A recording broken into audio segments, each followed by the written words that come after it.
Good morning, ladies and gentlemen. Sorry, just a hiccup there and just starting this off. Hope you all will hear me. And welcome to this virtual conference. I'm doing a live stream now, so what I'm going to be doing is taking you through a couple of strategic aspects. One is COVID-19. I know you've been working very hard on COVID-19 and making your schools safe. Not an easy thing at all, and probably have day-to-day tasks around that. It's really difficult. And I want to talk particularly about the heating and ventilating aspects, and giving a little bit more understanding around that and perhaps some of the impacts of that on your energy costs. Secondly, I'd like to look at carbon legislation, a bit more positive really, about the net zero carbon aspirations of the government and perhaps some opportunities for you, certainly over the next decade. I think it'll be really interesting for schools. My background is I'm the technical director at Briar. We're the technical engineering division of Zenergi, and really pleased to be here to support you in any way. With regard to any engineering questions, anything with regard to your building services, making your buildings work well as a school, and designing good services and energy efficient services for you. The starting point for the guidelines is I'd like to just say that nothing I say today on heating and ventilating should override your risk assessments that you've done and the method statements you're working to on a day-to-day basis. But hopefully I'll shed some light on the heating and ventilating services. I think the first thing is that the coronavirus, fortunately, is not airborne transmitted. It's a very, very heavy virus. I think it's really important to understand that. You've got one of the largest RNA genomes here in viruses, with a protein shell and protein spikes on it that actually makes it relatively uninfectious in point of fact. Thank goodness it is. So the way in which we get infected by this is by direct contact with people that have it. They may have this on their hands where they've been coughing in their hands, and a direct contact like that, and also in respiratory droplets. So if we are singing or if we're doing exercise or panting, we're likely to put out small droplets, and those will have millions of viral load in them if that actually is happening. So we put face masks on. With regard to the weight of this virus, I think it's important to just recognize how quickly it drops out of the atmosphere, thank goodness, to the floor. I suppose you can look at this really like a child jumping into a ball pit. If it jumps into a ball pit and we take the balls as being the molecules of oxygen and nitrogen at 28 and 32 molecular weight, for those chemists amongst us, the child doesn't float across the top of the balls, nor does he actually stay on top of the balls. He just disappears through these balls and hits the floor underneath the balls. That's the reality. And that's exactly what happens with the COVID virus. At hundreds of thousands molecular weight, it pretty well just drops through to the floor.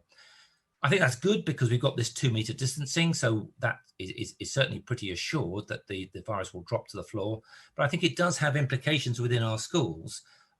In terms of getting this distancing is so hard within the school environment.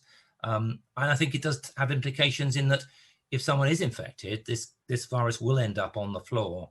And certainly for nurseries and younger children, where they do spend a lot of time perhaps playing on the floor, we realize that cleanliness is really, really important here, because that's where these viruses are going to end up.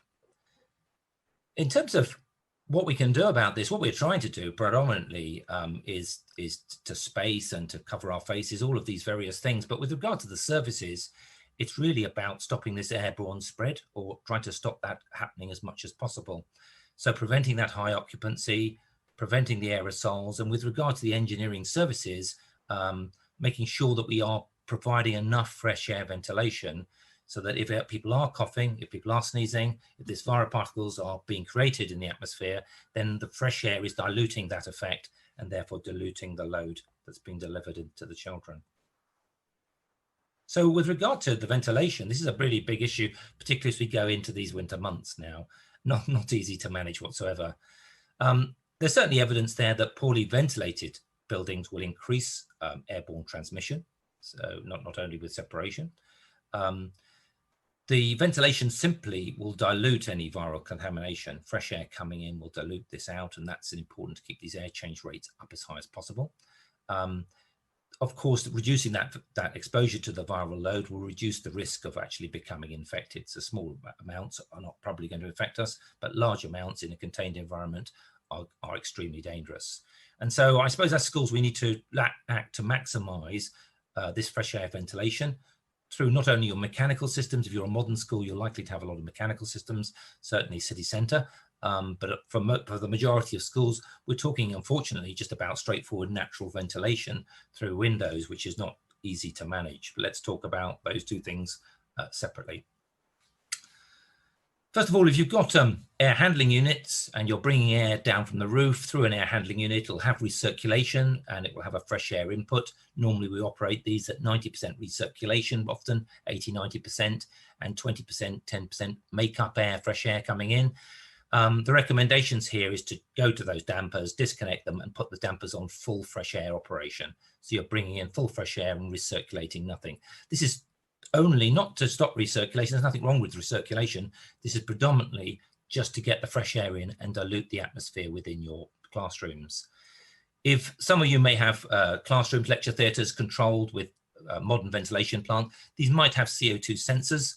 So the best way of doing this is these CO2 sensors increase the ventilation rate when there's high occupancy and the CO2 concentration goes up in the room. We would set those set points at 400 ppm. That will just open up the ventilation to full fresh air all the time. So that's a way to do it if you have that type of complex system.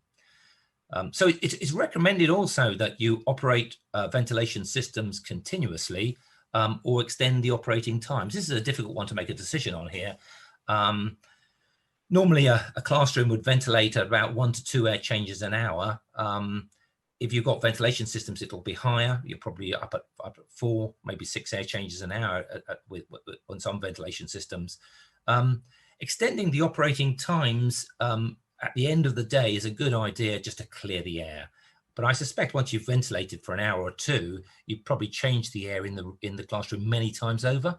So leaving the ventilation systems operating all night, even on low speed, is probably entirely wasteful and actually not going to reduce the viral load whatsoever. So I think an hour or two after occupancy is going to clear everything with air change. Again, switching those ventilation systems on, which is quite normal in the winter. You switch your heating systems on early. These now would not be on recirc, they'd be on fresh air. So you would purge the building first thing before people come into the building. Again, that would be recommended. Extract systems in things like washrooms, potentially leaving them on for longer hours is a sensible thing to do. So leaving them running would be sensible. Again, that would just draw air through the building and extract that air and reduce any potential viral contamination within the building. You'll have a lot of recirculation systems within your buildings. That might be fan convectors in the classrooms or in the sports halls. It might be air conditioning units. It might be fan core units in your ceilings. Typically within your IT room, you might have a cassette on the ceiling or a split unit on the wall, circulating air, taking in air, cooling it down and blowing it out. All of these things can be kept running. There's no reason why not, that these should be run. This, first of all, causes air movement. That air movement is likely just to make sure you have no stagnant spots in the room, which is recommended. There are some ventilation systems, perhaps some of the IT cassettes in the ceilings where they operate at quite high velocities, and you'll have a high, low, medium speed setting on it. High velocity here would be about 4 meters per second. And so I do have slight concern that you might get some cross-viral contamination being picked up by this blowing across if it's aggressive. You'll know if it's aggressive, you'll feel it. At about 4 meters per second, air coming down a duct or coming out a grill, you'll start to hear the air. This isn't the motor noise, this is actually air coming through. So, you know, that's one of the rules of thumb we have. At about 4 meters per second is what we try and design things to as they come through air handling units to stop noise. So if you can hear it, you could turn the speed down. Maybe that might be a wise thing to do. In terms of running these things, so a lot of fan convectors won't have any fresh air. They'll just take in air at the bottom, heat it up and blow it out at the top at low velocities. Most fan convectors work at pretty low speeds, 2 meters per second, and that's no problem at all to run it. Some will have fresh air provision within them. So certainly IT fan core units and things like that, you may have fresh air coming in from outside. If you've got that, then it's certainly a good idea to keep that running as much as possible. That will, again, a couple of hours afterwards would actually dilute the air within the particular building. So there's a number of points there on your mechanical ventilation just to think about and just make sure you're acting. particularly if you've got somebody servicing your building, the plants on the roof, making sure they put it to full fresh air. It's an important thing to make sure they are doing that. It does take a bit of work, and they may not have done that. Even though you may have asked for it, it may not be done. So it's worth just checking that out.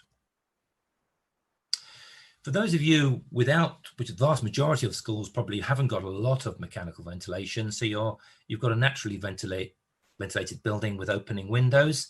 I think the first thing to do if you've got a modern school is just check the trickle vents. So there'll be trickle ventilation typically over the windows. Just make sure all of those are open. That provides a controlled and continuous ingress of cold air, and that will be a way of doing it and controlling it in a very simple way. Opening of the windows, of course, you flung them open in the summer just to try and get lots of ventilation in. That's fantastic. But if you open them as we get into the cold winter weather now, it's going to get harder and harder. So, but if you open windows by an inch just to crack them open, that will change the air change rate very substantially from perhaps 1 or 2 up to 3 to 4. So you will see you can very quickly see that the air change rate changes if you open a window, crack it open. So lots of windows cracked open, allowing ventilation air in is a more practical way of doing it, or indeed opening a very high level window in a hall. A high level window in a hall, opening it right up will let a lot of air out. The hot air will tend to rise and go out, bringing in cold air into the building. So lots of ways to do that. Recommendations are also there to purge rooms by opening the windows in breaks and lunch times. Not so easy to manage, of course. It's probably better to have some of the windows open all the time and just increase those air change rates to be safe. This is going to be a problem though as we go into the colder months.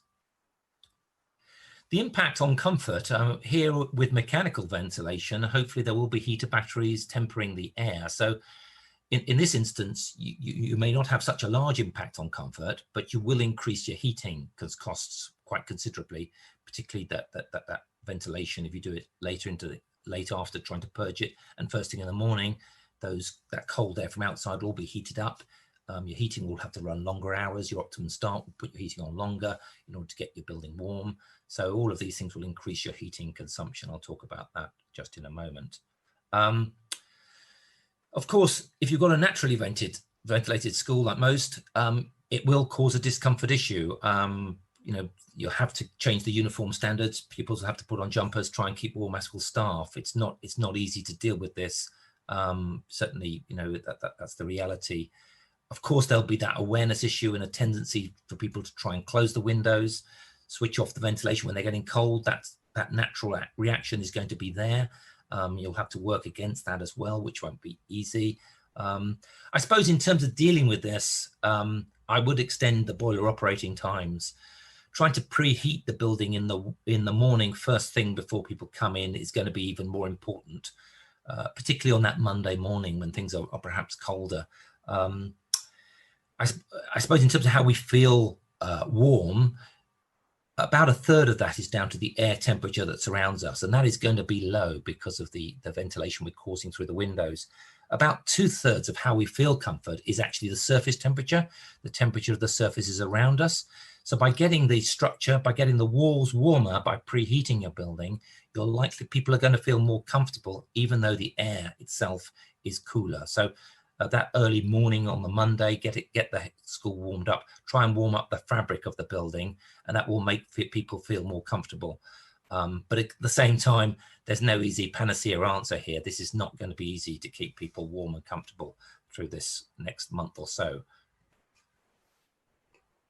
What's the impact of this? I think important from the management point of view and the budgeting point of view. What's the potential impact of this? Well, if we're heating a building, about half of the cost of that heating is conduction losses through the walls, the windows, just the U value, in other words, conducting through the elements. That stays roughly the same, so there isn't going to be too much increase there, but it is this ventilation rate, which is just about half of the rest of the heating, is this ventilation to 1 or 2 air changes now typically. We can see that doubling quite straightforwardly. And so if you've got hot water load in there as well, we'd expect your heating cost this winter perhaps to go up by 40%. So that's, I suppose it goes against, you perhaps saved some heating costs and electrical costs over the summer term. So unfortunately, the bad news is here that this is going to be hard to manage over the winter here. Mechanical ventilation, obviously the pumps and fans associated with things will be running longer hours. It's not a huge load like lighting is within your school, but it is still a load. And so I'd expect that to perhaps increase your electrical costs by up to 15%. So I think it's just important just to recognize these costings that are there. I mean, certainly in terms of the guidance is that the benefits of public health outweighs reduction in energy efficiency, of course, and therefore try to open up as much as you can and try to maintain it as comfortable as you can are important issues. Every school is a little bit different with this, as you'll appreciate. It's not easy, and if I can be of any help from the engineering services, don't hesitate to get in contact with me with regard to this. I just hope that the new vaccine, which we heard about yesterday, it comes as fast as we can, and then we can perhaps move on more positively than trying to maintain things running as you are doing so well at the moment. So difficult for everyone, and particularly for us working, trying to keep our children in school is so important to everyone. Let's move on to perhaps some of the more interesting things for the future, and that is the net zero carbon and carbon legislation and carbon opportunities. And I think there'll be a lot of opportunities over the next decade as the government pushes harder towards net zero. And we're seeing some of that happening at the moment. I'd like to just cover off perhaps three main pieces of carbon legislation first, and then look at some of the carbon opportunities. So the government is committed to achieving net zero carbon by 2050. And there'll be a range of initiatives, legislation to try and force this across all walks of life and industry, commerce as well. That's quite an ambitious target. And there'll be a lot of work on reducing the carbon intensity of our schools, and also reducing improving the use of renewable energy within our schools. There's going to be lots of opportunities here. In terms of the present legislation, you'll be aware display energy certificates have to be created. They have to be displayed within your buildings. Over 1,000 meters squared, this has to happen every year, and below 1,000 meters squared building once every 10 years. This donates really the operational efficiency, the amount of energy you consume per meter squared, typically in different types of building. It hasn't got a lot of bite at the moment. I think it will have more bite. I think there'll be more coming to try to reduce your display energy certificates and improve their performances. The MEES regulations for commercial buildings indicated that they may be introducing these for the 1.5 million commercial buildings throughout the UK. So I think we can see this operational certification and trying to improve that being quite a significant driver in the future, driving net zero carbon. So just be aware of that, but I don't think there's any great implication or change in the near future. Air conditioning inspections, TM44. I want to talk about these a bit because there's quite a lot of confusion around whether schools need them. And I want to make that clear. I do come across schools that have actually got TM44 certificates. They didn't need to do them. Equally, I come across schools that perhaps need them and haven't done them. So I just want to clarify that today. I think the vast majority of schools actually don't need TM44 certificates. And so that's just important just to go through that shortly. Streamlined energy and carbon reporting is a requirement for larger multi-academy trusts or academy trusts to report their greenhouse gas emissions within their financial accounts. And I'll cover that off a little bit as well for you today. In terms of the opportunities, we're going to talk about some of these during the week, actually, but the renewable heat incentive provides you with an income if you put in a biomass boiler or low carbon heat source. And that typically will repay the cost of putting that in probably a couple of times during the life of the RHI scheme. So this is certainly worthwhile if you're thinking about biomass boilers or anything like that. So a real opportunity there. It has been around for a while, but continues to be worthwhile. If you've got a swimming pool, combined heat and power, which is an engine set, usually driven on natural gas, that can generate electricity and also heat is probably more practical than it's ever been in the last 40 years. I've looked at this for many, many occasions. The payback periods are very, very fast, typically about 3 years. So if those of you who've got swimming pools, what we do is the situation here is electricity prices have gone up so high with the government levies. you'll typically be paying 15 pence or a lot more for electricity.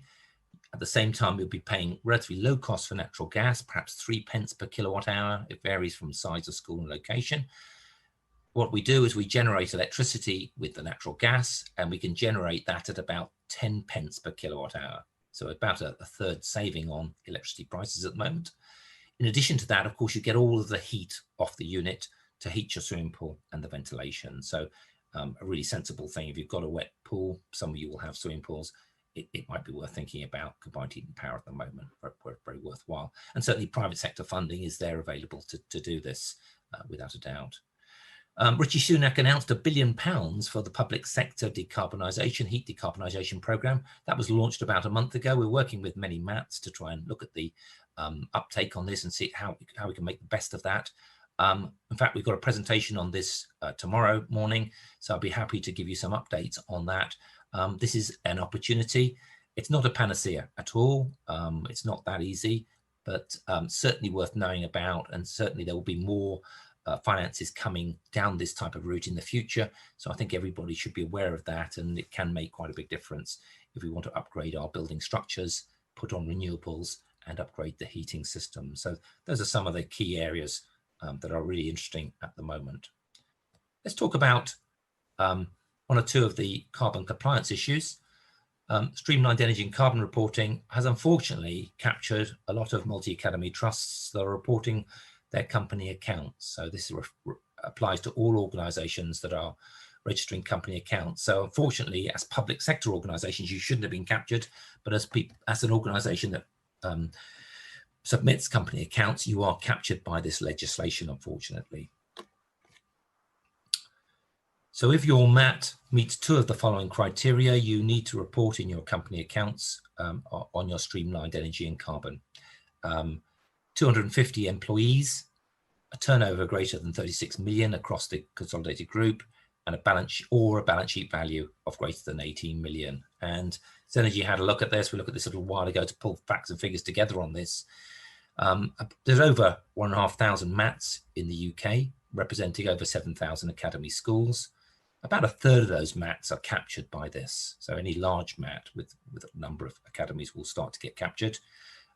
Representing about 66% of academy schools that are in MATs are actually coming into this. The usual qualification is obviously the employees that very quickly get captured. 250 employees isn't, you need a few schools because part-time staff are captured within this as well. And then the balance sheet value tends to capture people. The value of your schools, the property assets are quite high.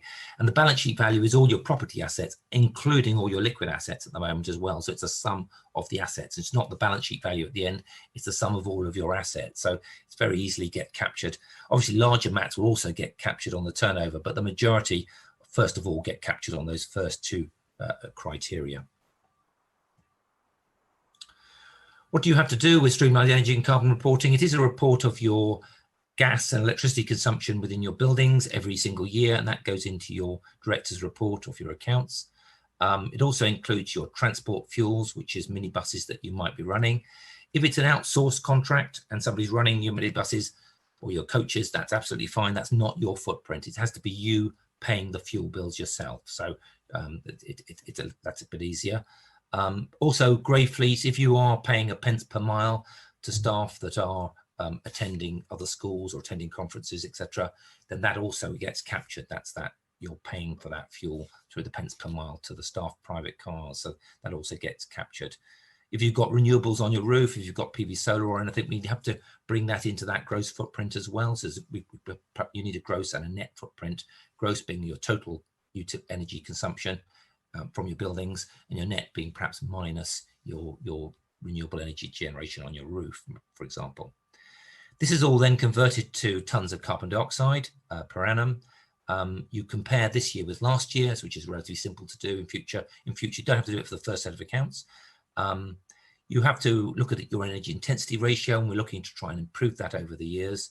And that's for schools, it's always tons of carbon dioxide per pupil using your autumn census, very straightforward to do.